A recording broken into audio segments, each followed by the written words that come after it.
Hello, Intro to Production. My name is Logan Simonson, and I'm going to be talking today about recording signal flow using my home setup. What you see in front of you is a diagram of a digital audio interface. I don't currently have one, but I figured I could diagram it decently well for the purpose of this little lecture.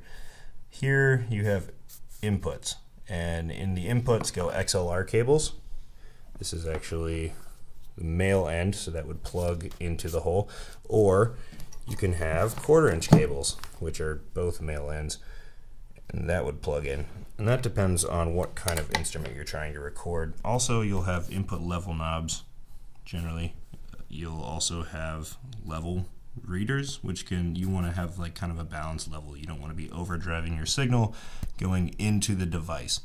You have a nice even input level. Inside the audio converter, you'll have a preamp, which brings your signal up to level, and then you'll have some sort of,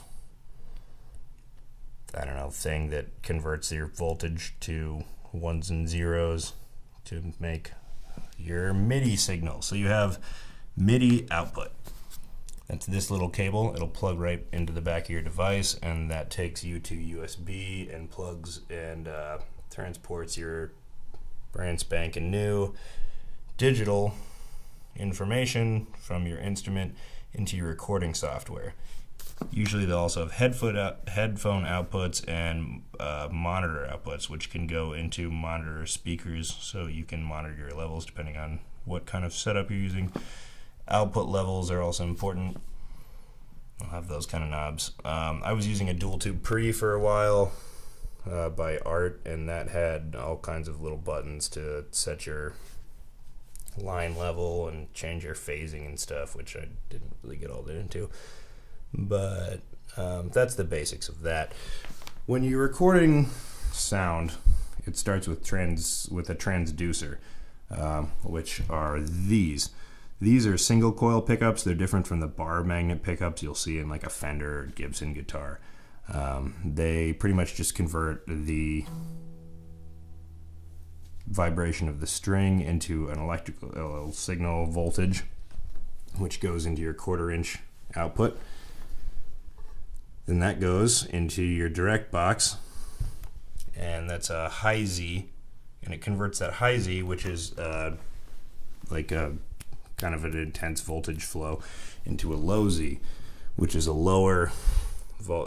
a lower level voltage flow or whatever. And the reason that you want to do that is low Z has less line noise and interference. You're less likely to get feedback on your signal, so you want to have short high Z inputs. This XLR cable, which is low Z, will then plug into your input level. It's also possible to plug your instrument directly into the input, and that's the same thing if you have a short cable, but if you have multiple people scattered around the room, you kind of want low Z cables. And then if you want to be able to hear yourself, because all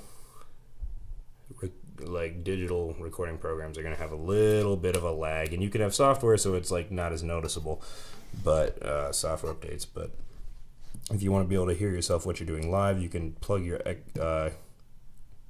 and this is another nice reason to have a direct box.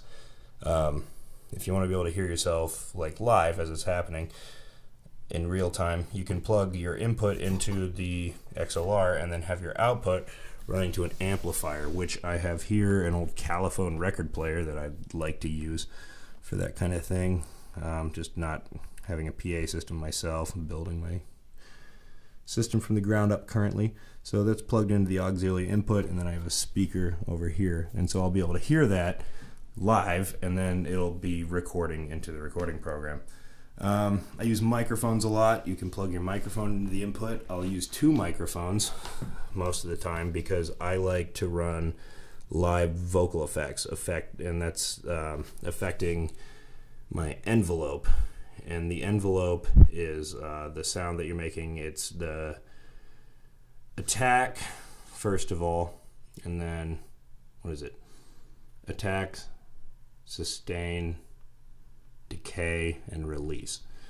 And so I'm not 100% sure on that, but I've been looking into it a little bit, and from what I can tell, I have the things I'll normally use a delay pedal, multi-chorus pedal, and a reverb pedal, and that affects different parts of the envelope. But I use a Shure SM58 microphone, which is just a fairly standard vocal mic, and that'll usually be a clean line.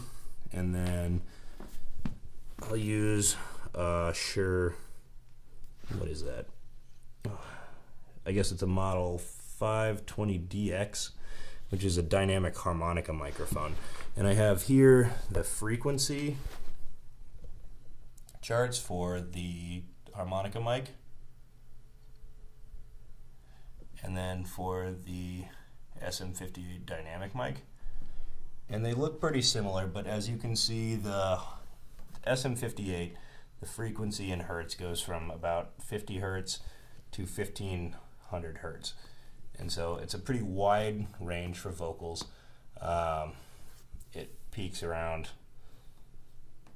1,000 or so. And then the harmonica mic only goes from 100 hertz to 5,000 hertz. So it's a little bit less. 5,000? Yeah. It's a little bit less of high-end frequencies, and it doesn't peak as much. So what that does is, with the vocal line, it's easy to get feedback on those. And this will, not having those high ends really helps, so you don't get as much feedback, and your vocal line is kind of set.